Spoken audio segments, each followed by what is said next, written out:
नागपूरमध्ये आयोजित 3 दिवसीय रामस्मरण व्याख्यानमालेचा सोमवारी उत्साहात समारोप झाला।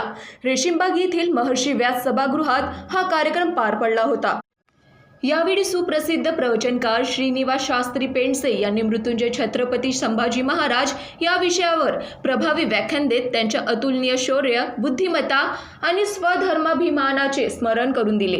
इतिहास हा केवळ करमणुकीचा विषय नसून तो जिवंत ठेवण्यासाठी गरज असल्याचे त्यांनी स्पष्ट केले। कार्यक्रमाच्या अध्यक्षस्थानी राष्ट्रसंत तुकडोजी महाराज नागपूर विद्यापीठाच्या कुलगुरू डॉक्टर मिनाली क्षीरसागर होत्या।